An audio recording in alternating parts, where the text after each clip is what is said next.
Coucou, salut, salut. Ici c'est Maman Tab, joyeuse fête de fin d'année, voilà. Nazaki déjà na position là là, donc mais na oti ça la échange moko très fructueux.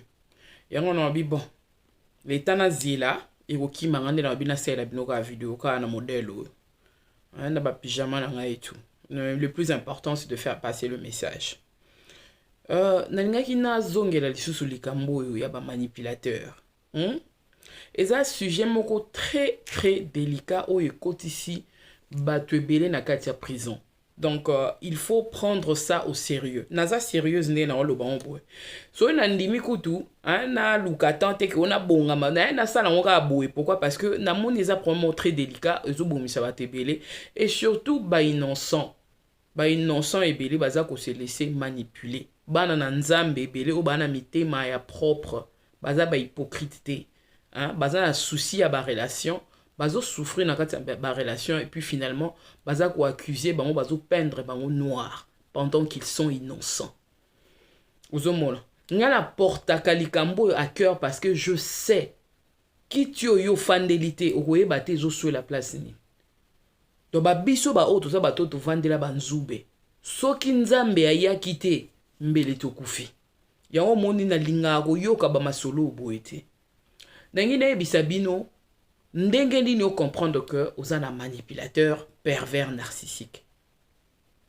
Déjà c'est quelque chose qui commence depuis longtemps et c'est eloko bandi mbala moko te. C'est quelqu'un qui a commencé déjà cette manipulation depuis son enfance, à savoir manipulateur akoya kolakisa yo boye te, pervers narcissique sa yo ouvertement te que aza manipulateur. Déjà ndenge na expliquera bino na vidéo passée, aza mutu moko aveaka sur son apparence extérieure, c'est que les gens pensent de lui à l'extérieur. Il va se créer une image, akomisa la image moko oyo ezali vraiment très responsable, une personne sérieuse. Tant au monde a eboye, au monde a que c'est une personne honnête, une personne sérieuse. Voilà, donc façon dont aborder, c'est des gens qui savent parler et tout. Parce que déjà au départ, c'est des personnes intelligentes. Baza ko benga bango ba haut potentiel. C'est des personnes intelligentes et ils ont un potentiel très haut. Donc, alors, tellement baza na maye les makasi. Mais mayele wana monguna zu yango abongoli yango ekomi ruse oyo ya kobanda koyeba ko manipulaka bato. Eze loko moko ya kosaka na ngote ekoki kobomisa ba via bato. Ozomona euti na bomwana eye na kimkolo.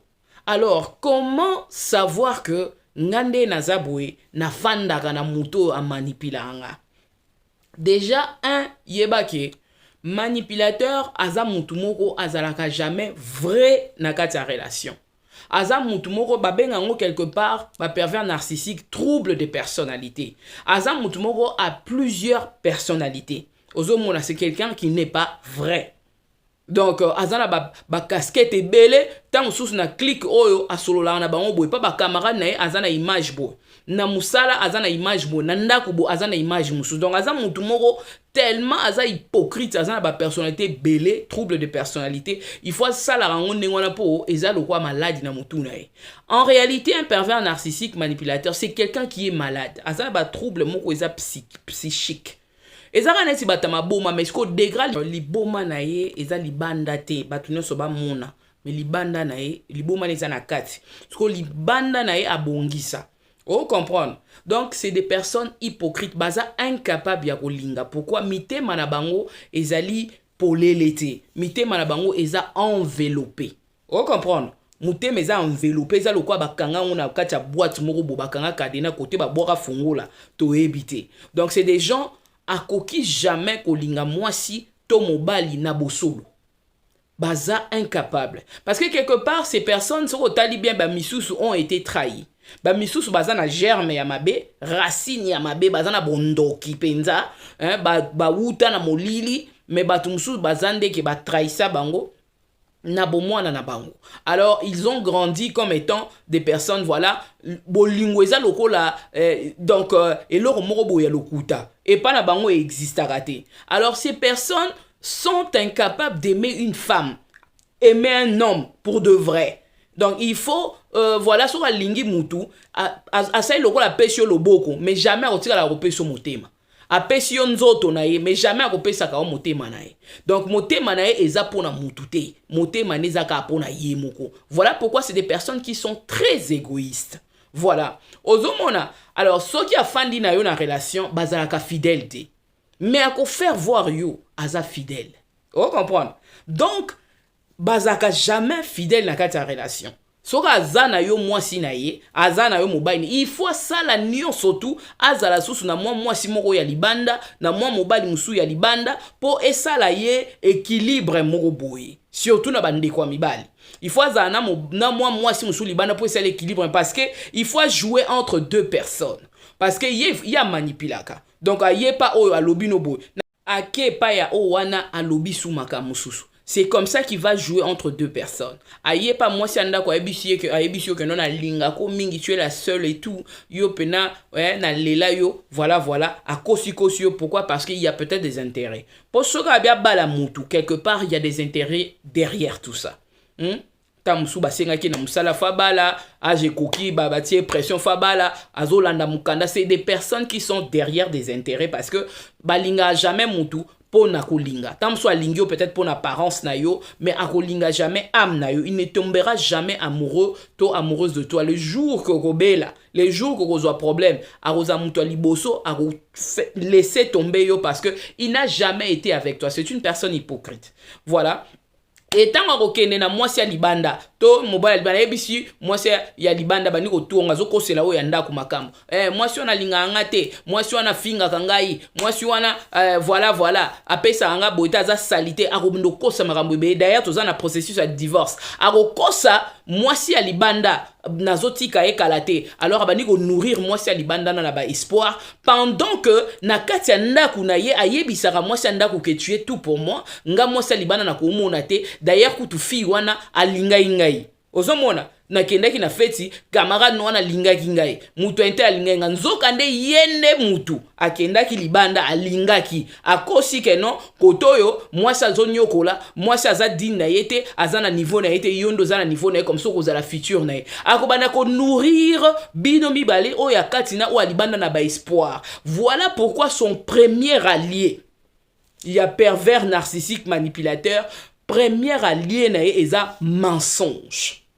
On se comprendre. Manipulateur a tambola na lokuta. Parce que sans lokuta, manipulateur a koki ko vivre te. Donc, na bino sans lokuta, manipulateur a vivre te parce que comment manipuler les gens? Voilà, comment troubler les gens si tu n'utilises pas les mensonges. Donc, manipulateur a un grand menteur. Mais loko la zan apparence ya ba santo. Azana elilingi ya banjelu. Azana mayele makasi. Il fait voir aux autres que, voilà, il est parfait. Mutumo ota okaniselae. Ozomona. Nyonso ya bando loba na batu. Bando ndimae. Donc, azana charme. Ayebi koloba. Pe ayebi ne na ko manipuler mitema batu. Tu vois, c'est une possession diabolique. C'est quelque chose qui n'est pas normal. Donc, ayebi ne ko séduire mitema batu.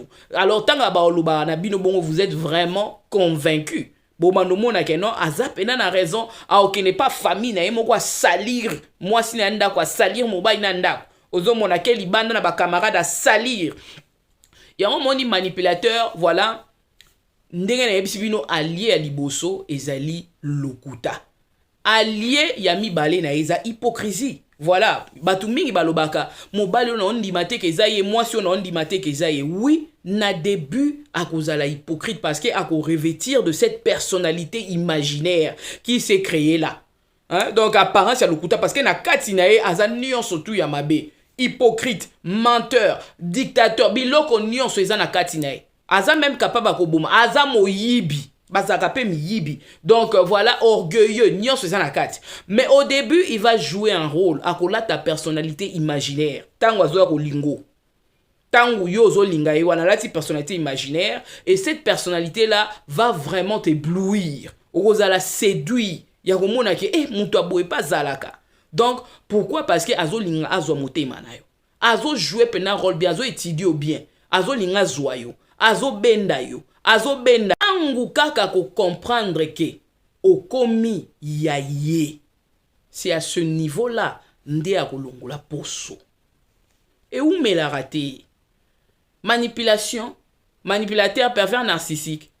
Après avoir ko joyau na maboko famille na yo, a convaincre yo ka linga yo, a botisa ou mwana, a comprendre que ma solo na esiko pa na yo, na motema no evandi. A convaincre yo que non, c'est lui, l'homme ou la femme qu'il fallait, l'ami qu'il fallait, le partenaire qu'il fallait. Alors tant que vanda siko na kati sa bo moina yo, yo za convaincu na témoignage na ya 200%. Si il va te retirer, te séparer. Il a joué à l'hypocrisie. Allez, deuxièmement, séparation, division. A diviser on a batu oyo ba lingaka yo. A diviser on a ba camarade ou a coutu na bango. A diviser on a famille na yo donc otika li séparer. Il va nourrir même ba discussion et tout jusqu'à ce que beaucoup be banana ba tout ce que botika li ka binum balé fara. Tant botika abino bale fara ndepla siko ko longolelo siko yo carapace akoba yo so mona bolumbu akoba o mona déjà bolumbu akomba la njila mais siko manipulateur tant bo fa na ye akolongolo carapace wana alakisio siko bolumbu na yo comprendre que bolumbu ezakande boye voilà yonde siko okoma proie na ye il va s'asseoir sur toi. Et quand il va s'asseoir sur toi, à veiller à ce que yo kata ba contact na batu libanda, ba camarade na yo, ba ndeko na yo, ba pasteur na yo, batu nyo surtout oyo zara na bango bien, atika lika na yo. Mais ye en attendant à garder ba contact na batu wana nyo surtout yo ye ba ate. O comprendre te abando pékition na muto. Oh, mais ye na muto ba sola bien. O comprendre te abando finga fio. Oh, mais nzo kanda bimanga na fi yango eye ko bimaka yo ko ndima te parce que il t'a déjà fait croire que fi lokola o ana niveau na ngati. O comprendre? Fi lokola o ana niveau na ngati na ko bimana ete mobali lokola o jamais ko approcher nga. Mais o comprendre te tangu les masques vont tomber, tu oya ko yoka ke bazaka mwasi na mobali. Bazaka nini yesu ko asa boma ye pa na finga ya za solo ata niveau na ngate mais zokande bazalaka ozomona. Donc manipulateur, voilà, azana eloko moko pe babengaka effet miroir.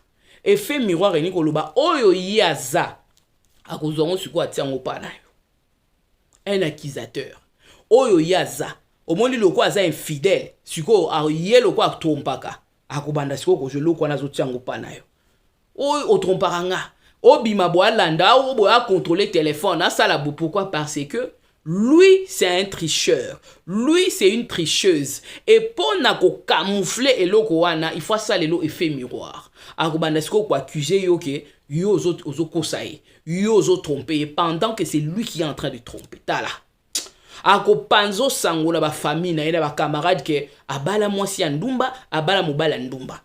Ako panzo sango ke non oza moyibi, ako panzo sango ko oza songi oza bonzo kande biloko wana nyonso tu eza yende bozo mona babenga rango effet miroir. Pervers narcissique azora makambu na ye ba insécurité na ye ba manque à confiance na ye nyonso tu atiango pa na yo pendant que biloko wana eza ye. Vous savez mutako bela liboma soko vana na pervers. Angubo lingana qui tu étais rayonnant, rayonnante. Ozalaki ko briller. Mais Herbogo Fanda, il va te finir. Pourquoi? Parce que c'est quelqu'un qui ne construit pas, mais qui ne fait que détruire. Soka yé a koutiona ba potentiel, il fera tout. Asili sa ba potentiel wana nyonso tout. Azwa siko oya mabeza na katina wana effet miroir a pesi en pana. Déjà au début, ces personnes-là, quand tu les rencontres, c'est souvent des personnes qui sont cassées, qui sortent de relations tumultueuses, des relations bizarres, compliquées, rejetées. C'est des personnes qui sont souvent seules comme ça là. A outi, dans relation donc tellement brisée. Et alors, tant que vous avez ma casse lié au jusqu'au ma casse au pessier, yes quoi une faiblesse na yewana, ati angupa na yo. Ne négligez pas ces choses. Na communauté na biso, ba pervers narcissique, baza est belle. Baza est belle. Et c'est des personnes qui ont des grandes positions. Baza ba pasteur. baza onyo sozo mona, ba politiciens, banal. C'est des personnes qui ont une certaine valeur dans la société. Baza ba chef de famille. Parce qu'ils ont une personnalité imaginaire et ils ne sont pas vrais. Et les pervers narcissiques, bah manipulateurs, bah attiraka. Donc, comment on les appelle? Les, comment? Bah ça attirer plus. Banani, bah s'appelle ça, bango, bato, bah benga, bah hypersensible. Oh, nga la benga, bah baleine. Batamite, mamalam, les personnes qui sont vraies. Alors, ils aiment se mettre en relation avec des personnes qui sont vraies. Oh, bah benga, bah vrai au potentiel. Oh, mité, métique à la droit. Oh, bazana sens et engagement na kata relation. Et ils sont tout, sauf le sens d'engagement. Voilà. Ils demandent aux autres d'être ce que eux, ils ne sont pas et ne seront jamais. Aosenga ota mususu, ozala dépensier to dépensière te, pendant que yé, aza dépensier numéro 1, dépensière numéro 1. Asi sara mono sonanda ko en cachette. Makambo o ya pekisaka yo o sala yango yenda salaka ba valeur soi-disant o azoko ko linga ke no yo zala nango yango ya za nango te alingi te o tricher pendant que lui-même c'est un grand tricheur, une grande tricheuse. Alingi o zala honnête na ba mbongo la tanda ko laksaka salaire na yo likola mesa pendant que yé a dissimulaka bungi saka ba mbongo. Donc makamba sa na mbongo yeba na raté. Mais ce que y a lingo tsaka ba mbongo ne na mesa po zwaka ya en charge pendant que oya ye eza ko ngulia na bandumba ya ko kabali banda ko kabela ba professeur ba camarade abo mwana mais yo za na droit ya ko salisa famille na yo te. Pervers narcissique po lia mbongo na ye ko sambwa oko bamba kaleson nazo ebisa bino parce que ba maboko makasi moko wana idete ou soit ko peso ndambu mais modèle ko gangela ngo mokili momiko ebake basombela ki au soutien. Donc ne jouez pas avec ça. Ne jouez pas avec ça. Et quand il va voir qu'assez à baby si makambo comme sur le point ya ko comprendre ye, il va mettre maintenant la peur. Ako banda ko bangisa yo, na ko boya yo. Nako loba na batu nako yebisa oyo salaire bana ko menacer aza même capable ya ko boya justement pour menacer, pour tromper la vigilance, pour yo céder na ba menace na yo. On a peut-être mis comme ko fongwa mayo parce que chaque chose a un début et une fin. To continuer yango eza mulai pour na saka ba vidéo milaité. C'est vraiment triste, les gens souffrent hein?